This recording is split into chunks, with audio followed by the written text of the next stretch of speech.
Back with It's Dad Time. So you, Rob, sir, are the third guest. The guest I had on before you was a second guest to be on here that's not a parent. Called a favor in from you today because I had a cancellation, which is okay. It happens. We adapted the way we're supposed to. We did. But I think you have a wealth of knowledge that the world is on the precipice of a lot of change that you kind of seem to know about that's probably super duper relevant. So I think we should talk about that. Yeah. So I'm not even going to pretend to understand what you know and do. So do you want to give like minute, like, hey, I'm the shit with AI? I mean, I feel like that sums it up, but like what else, anything else you want to talk about? Yeah. Quick intro. So Rob Petrosino, I've been working. He loves the spaghetti. Very Irish. So I've been working in artificial intelligence and emerging technologies for the last decade. So I grew up in digital strategy, but specifically over the last 6 years, I've been focused on machine learning, artificial intelligence, and augmented virtual reality. Obviously, artificial intelligence now is like the number one greatest thing on the face of the earth, and everyone uses it and everyone's scared of it. So I think we'll dig into a little bit of that today. But yeah, I've been working with everyone from retail, Fortune 100 retail organizations, all the way through energy companies and the U.S. government. So yeah, that's where I come from. My dude kind of knows a thing or two. All right. So I think most people are going to be like me, well, or not. I don't know. But I just wish everybody drove 78 F-150s and didn't have the internet. Yeah. That's where I am. So it's terrifying to me. I'm just going to be honest with you. Yeah. And raising a daughter in today's age with that is terrifying. So let's define what the fuck this is and what's happening so that we actually, maybe when we define it, I won't be as scared of it. Yeah. So I think fear is rooted from the world of the unknown, right? Like when you are scared of the dark, it's because you don't know what's in the dark, right? Sure. That's why you flip off the light switch and sprint up the stairs when you're a kid. Yeah. So artificial intelligence has been around for decades. It is not a new thing. It's new to a vast majority of people because of the ease of access to it now. Okay. So if you, as one of the viewers may have, made conditional formatting in an Excel sheet, right? So like if this cell is 0, it turns green already. Okay. I'm already like, not this one. One of your viewers. Right. So if this, then that statement, that's technically like an algorithm, right? That is the basis of all artificial intelligence and machine learning. So I think this is some of the conversations we had at the bar the other day when people were saying they use AI, they're actually just using algorithms. Yeah. 100%. Okay. Right. Like this is also leading to everyone now uses AI for everything underneath the sun. Every product uses it and most of it's hogwash. So that is the tool in and of itself. So artificial intelligence as a tool is creating or generating content, information, findings from a specific set of data. The most recent stuff, though, is with ChatGPT, OpenAI, Meta, Google, etc. They've all released their own artificial intelligences. They started out as large language models. A large language model is just an AI that sounds and creates content, text that resonates to a human or sounds like a human. That's the big variation that we see now. OpenAI has been doing large language models for a very long time. I started working with ChatGPT 2.0, which was a large language model that created text, but it was bad. Okay. And now that we're on 3.5, it's incredibly good. And now 4, and we'll see some really interesting stuff next week. So, but yeah, so that's the technology. The technology in and of itself is just a giant math problem that generates text that sounds like a human right now. And now it's video and image too. Yeah. Well, I grew up watching Terminator, so yeah. Same. Okay. Same. So slightly terrifying. And as a parent, what am I looking at with the impact on Sloan? Like, I mean, I'm sure there's good, there's bad to everything. Have a shotgun. Yeah. Prepare for the robot uprising. Yeah. So there's pro and cons to everything underneath the sun. The one thing that I always instill in anyone that I talk to is technology is not good nor bad, right? It is an agnostic thing that lives within the universe that is either used for good or bad. Sure, of course. So for all the things that we'll talk about today is, we can harp on the negative to the nth, like for infinity, and scare the pants off of anyone that we talk to. Yep. Right. But that doesn't do anything, right? If you just want to do that, just read the newspaper every day. Yeah, right? of course. Because scary they sell the newspapers. Scary stuff gets clicks. So then I think it's important we talk about the other side that no one wants to talk about, just like with everything else in the world. Yeah. Right. So if I don't have a child, you mentioned this. If I did have a child, there's a lot of things that I would be thinking of when it comes to artificial intelligence. And the big one right now on the how do I protect my child's identity and that type of stuff is I would not be openly posting photos of my child on the internet. Yep. Okay. And this is specifically related to artificial intelligence being able to understand and augment a human's face, right? So this is just your classic deep fake stuff. Okay. So any social media platform, it is kind of well known if you look up FBI statistics or Homeland Security or DOJ statistics, that there's people on there that are just not there for the right reasons, right? We don't have to dig into that too much. And I definitely don't want to because it's not a great area. But if I am publicly posting my child on the internet, right? That I do. Yeah. Which a lot of people do. You're not the only one. I mean, this is why I'm willing to have the uncomfortable conversation so that we can make these decisions. 100%. And the hard part is that you want to be able to share your life with the people that are a part of your life and the extension of that, because the good of that is you get to see the development of your child. You get to share in these amazing memories and you can store them. We're doing. And of course, exactly. Yeah. Now the bad part is that you can rip an image off the internet and you can annotate it and augment it to do or say whatever you want, which is not great, right? When you think about, having a child or a minor on screen, right? So now if I was just playing a really bad actor, I can take a copy of your child and I can make them say anything from a photo that looks like a video and do what's called virtual kidnapping.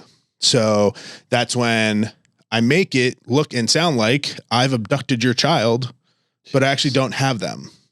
Jesus. Because I can create content that looks and sounds like your child because I have a portion of their voice, I have their image, I can recreate that and make it, information or content that is bad, right? And sketchy. And this is not hard to do. This is not technical to do. This is someone who I pull off the street, show them 5 or 6 clicks on a computer into these different platforms, and they can make content like that. Wow. Yeah. So like virtual kidnapping is a very, very popular thing. It's the devious act of kidnapping, quote unquote, someone using digital means to portray that information. So that's like the scary part. Yeah. Right. Now, on the pro side of this is how much you can do for your child to grow their social skills. So children who have Asperger's or autism or on the spectrum in any way, shape, or form, they can quite literally practice how they communicate with children of their own age by talking to an AI virtual child. Wow. Right? So like for this terrible side, there's this amazing side where you can foster communication in a way that you never would have been able to do. Sure. And they can do it at their own pace. And they can do it within a room and an environment that they want to, and they could do it when they want to. So those are the things that are really, really interesting when you think of like, oh, this is a really sketchy thing on this side, but this technology can then equally be deployed on the really incredible side. Of course. I mean, it still comes back to do the right thing and be a good parent, and then you don't have to worry about those things. Like the human component's still there, it doesn't really seem to go away ever. It's just a different challenge now more than ever though. Yeah. I think it gives you a new vertical or platitude that you have to think about. When we think of like, oh, okay, well, I can create this content or someone could create this content. There's going to be organizations and educational institutions that do the same thing. Yeah. But for the benefit of the development of children. Sure. So it's moving fast. Crazy fast. What does that mean? Okay. So it's great. It's a great question. So everything I say today could be wrong tomorrow. That's the really sketchy part, right? I've done presentations, and typically when I do like a public presentation to a large organization or an NGO or whatever, I usually say like, hey, you have to give me a 3-day buffer. Everything I'm going to talk about is at least 3 days old, because what I say today can quite literally be disproven the next day.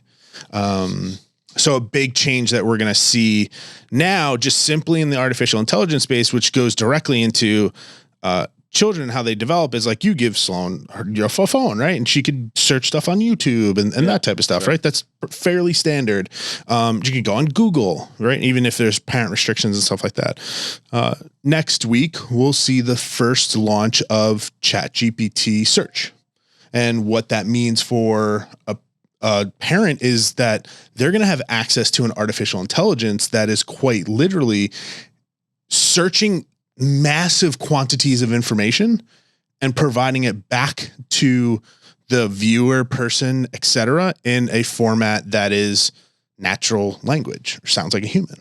So that's where things start to get really interesting, because we always said the internet was the access to all the information in the world. But you had to go find it.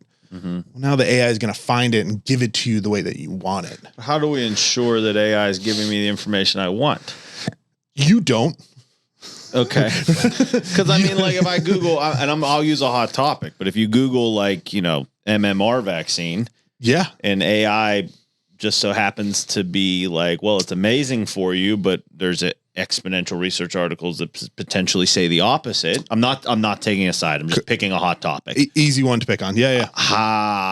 Where do we draw the? You don't, right? You're just like, hey, this thing is choosing for me what's better. See, that's fucked. So you're at the behest of the organization that created the artificial intelligence model. Great. So right? Which one of those organizations likes guns?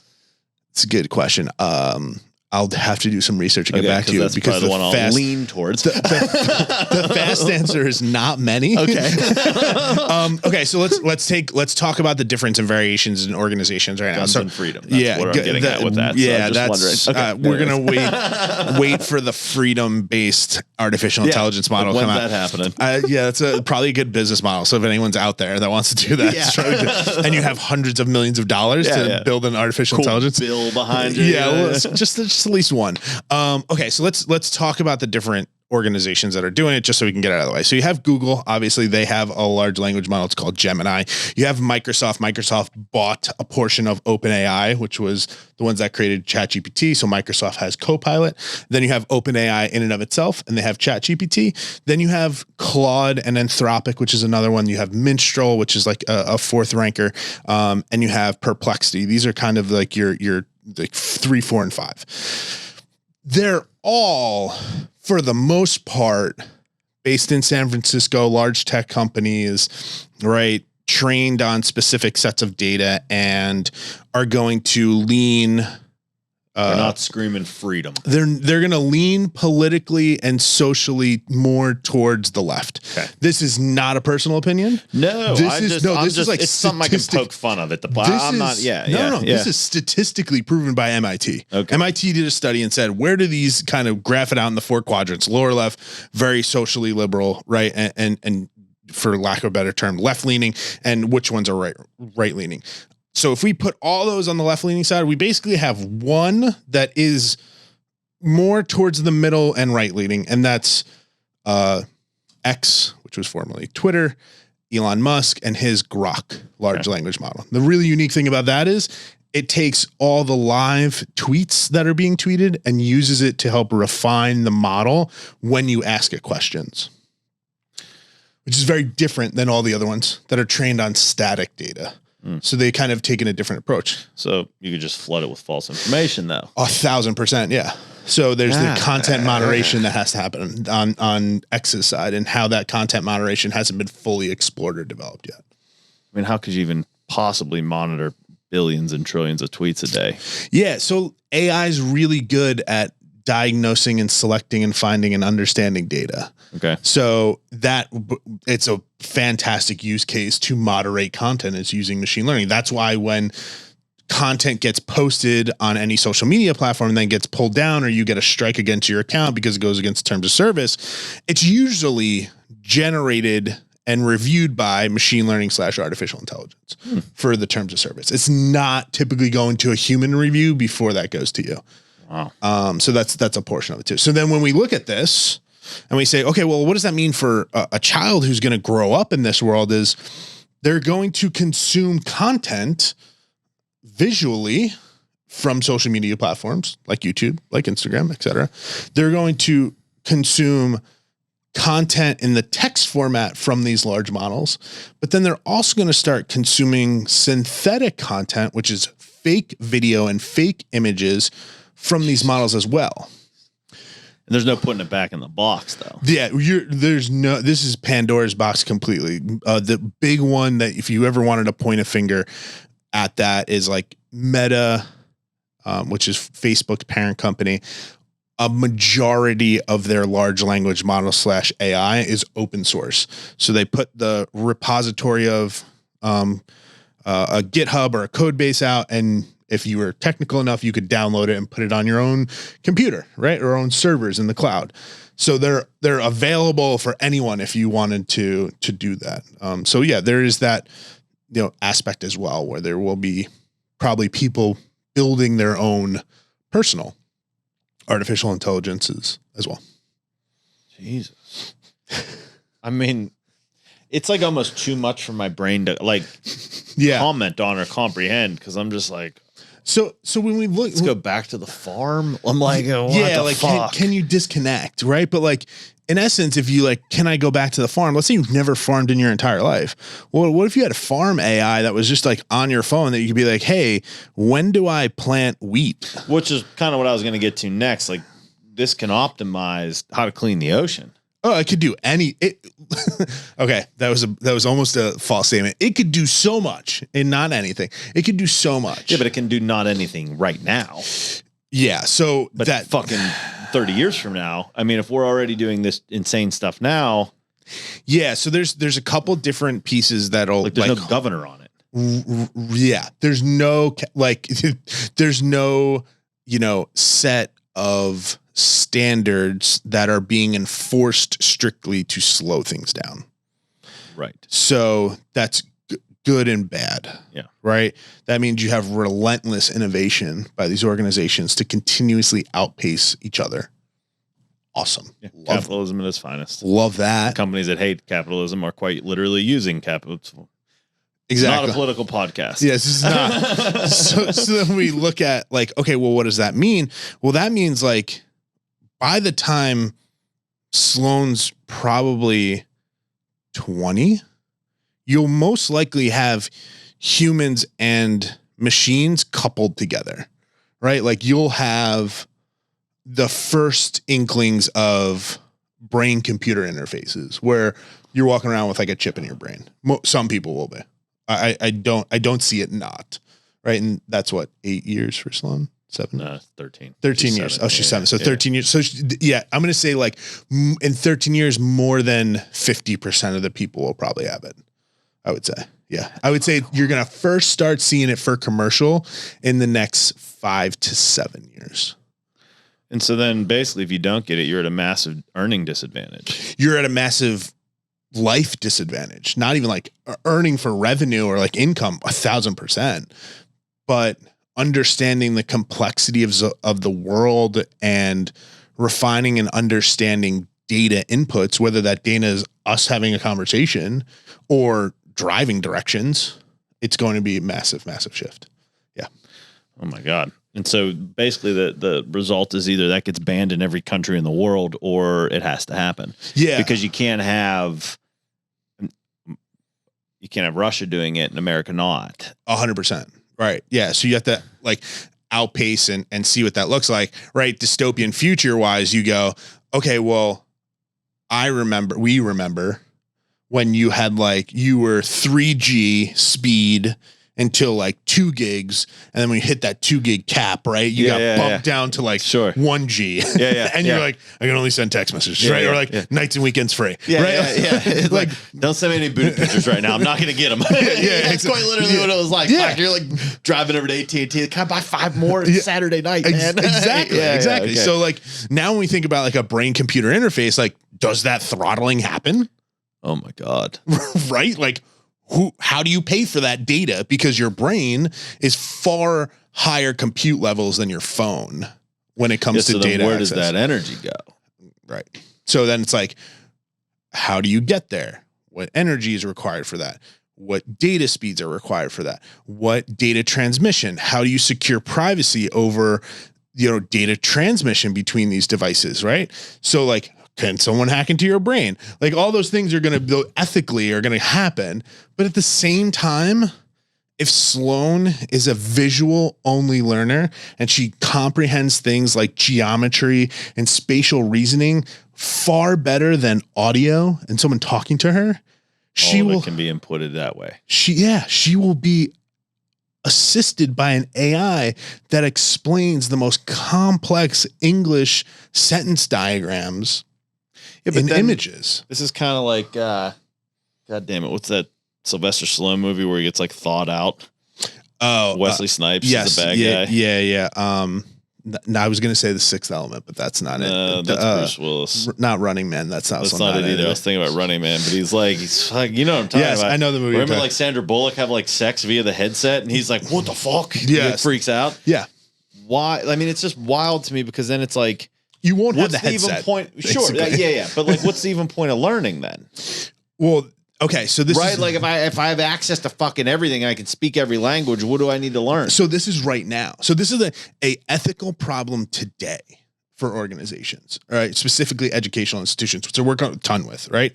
To give you painting background, Arizona State University, anyone that goes to ASU starting like 6 months ago gets a free ChatGPT 4 instance that they can use in any one of their classes. And you're like, why would you do that? That makes no sense. They're not going to do X, Y, Z, and right. What they're actually going to be able to learn now though, is the theory of things and the principles of things and understand. I think principles matter and I think theories matter, but they don't always apply. Principles always apply to the real world. Theories don't. Agreed.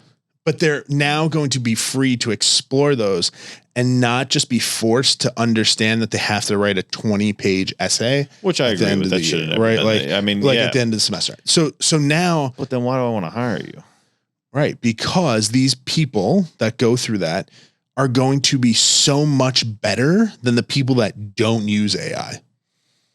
Like so much better to the point of like leaps and bounds on efficiency, right? We're seeing right now someone that uses artificial intelligence for someone who doesn't use artificial intelligence, you get anywhere between like a 20 and a 70% efficiency increase. Jesus. So like massive shift when you think about it that way. The person who has a job right now is maybe listening to this and as a parent and they're like, I'm scared of AI. Like I'm so scared. Like AI is going to come and take my job. No. AI is not going to come and take your job. Someone who knows how to use AI is 100% going to take your job. So that's the big variation that we're going to see over the next 3 to 5 years. And then, like I said, everything today could be completely wrong tomorrow when someone comes out and says X or Y thing that they just developed and launched. Jesus. I mean, so then how does this... So is AI going to let the cat out of the bag that like the Earth's flat or hollow or there's no moon? Is that going to happen? Yeah. Like how's that going to go? Like, I mean, eventually that's got to get out on what one of these things has to be real. Yeah. Like whether there's aliens, like, I mean, yeah. What? Because eventually, so say it is programmed left. Yeah. For sake of story, it doesn't matter. Program left or right. Yeah. Eventually it hits a tipping point where it programs however it wants. Yeah. So that is one of my favorite topics to talk about. The reason we got 15 minutes. I want to talk about that one. I love it. Okay. So this goes to, so right now we're in the infancy of artificial intelligence for the mass adoption, right? So if you could get onto ChatGPT, all you needed was a web browser and basically a keyboard. Could have been your cell phone, right? Could have been a desktop, laptop, whatever. So that right now is infancy of artificial intelligence. The next big jump that we'll have is when we get to general artificial intelligence, which is human-like intelligence for AI. When that happens, that's when things are going to be very sketchy, because when you have a human level intelligence in an AI, it's going to make decisions based like a human on what it does with itself. But with no emotion. With no emotion, no concern for you, no concern for a lot of other things, so because when it decides that the city in New York's overpopulated and half the population is decreased. Right. Thanos snap. Yeah. Right. It is a being then. It has reasoning. It has intelligence. I think that unemotional intelligence is scary, though. Right. So what does that do? So let's say we put no guardrails in place. When you hit that AGI standpoint, right? Artificial general intelligence, it basically is going to say, well, now I need to take the next version of me, which is ASI, artificial superintelligence. That's when an AI system is quite literally smarter than a human, smarter than the smartest human, smarter than the collection of the smartest people. Yeah. You're done. Like, right. That's the human looking at a pile of ants on the floor and being like, I don't care what they're thinking. Right. That's the variation that we're talking about. So there's theorized ways you can build into empathy into an artificial intelligence. You can, either way, it becomes controllable on its own. Right. There's wants to turn it on or off. Right. So, one of the funny things that they're doing now with the current AI models is like gifting or threatening AI to do tasks and see how it executes. So right now, if you ask artificial intelligence, hey, can you please do this? Take your time and take a breath. You get like anywhere between 5 to 20% higher accuracy on the output. Sketchy. Yes, 100%. That face, for those of you that are just listening, is kind of scary. So when you say, please, thank you, take your time, take a breath, it performs better. So like a human.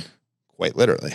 Because it's trained on the corpus of human understanding. So how many teacher guides are out there and syllabuses and proctoring manuals that say, when you go to a student and they're struggling, hey, make sure you put your hand on the desk, get close to them, have them understand, feel competent, and be like, hey, take your time. It's okay. Take a breath. You're going to be okay. Like, we're going to get through this together. That's every teaching manual pretty much everywhere. Sure. And parenting manual. Right? Yeah. That's the same thing that AI has been trained on. So that's the carrot approach. And then. So then does humanity become an energy farm? Yeah, I mean, that's your Matrix outcome. We weren't supposed to go crazy on this, but I've seen the Matrix and I saw Terminator and here we are. Yeah, so you hope not, right? The big throttling, one of those throttling factors that we talked about before AGI and ASI, artificial general and superintelligence, is the amount of energy that's required for that to run those models, right? Right now, today, OpenAI, Microsoft, Google, they're struggling to acquire enough real world data and content to train their next versions of the model. Because there's just not enough stuff written down. Yeah. Or video or text or etc. Because you need such a massive corpus of information. So then it's like, well, what else can you give it? And that's like, so now we're just going to start going to libraries and feeding a computer or books. Yeah. Well, most of the Library of Congress is completely digitized, and that's something that it's trained on. So that's where the things get interesting. But for someone who's raising a child, it's like, okay, well, I have to, today's podcast is fantastic, right? It sets a good foundation, but it's not like your options are, I bury my head in the sand, right? Yep. I move to the farm and we don't have a Starlink and, everyone lives, not with technology, which is completely unrealistic for 90% of the people that are out there. Probably more. Yeah. Yeah. 95 maybe. Yeah. And then the other option is, okay, well, it's scary. Yes. But I have to be informed. So I have to try it. I have to test it. I have to use in the day to day. Most of the platforms right now are free. So you can go on and just ask it questions, see what it does, take a quick little prompting thing. And that'll help develop your understanding of it, which then allows you to think through best and worst case scenarios, or where you do and don't want your child using these tools, just like where you do and don't want your child using social media. Right. Yeah. Boy, oh boy, it's intense. Yeah. So keep your kids off Facebook and Instagram, faces off of there. I would, that's a strong suggestion. Yeah. Yeah. At least do not have an open public profile. Sure. Because you get to change all that. Yeah. Couple quick clicks. I mean, it makes sense. I understand it. If your kids are on social media now, right? If they have an Instagram account, they have access to Meta's artificial intelligence. They should know that. Right in the top of the search bar, Instagram, you have an artificial intelligence that's there. So if they're on social media, they have access to it. And they're going to use it however they choose to use it. Well, I think the biggest thing here is now you get to be a parent again, like this whole theme of the podcast is, and teach your children how to think. Yeah. That AI is not going to do it, shouldn't do it all for them. Correct. That you can look at these things objectively and you can say, hey, this is good, this is bad, this feels good, this doesn't feel right. These are the things I value. These are the things that I believe in. And these are the things my parents taught me. And I get to uphold them, whether this stupid fucking computer tells me to or not. I mean, now more than ever, the human spirit is going to matter because we're basically coming up on the precipice of, do we fold or not? Yeah, we're running towards the cliff of singularity with computers, and people.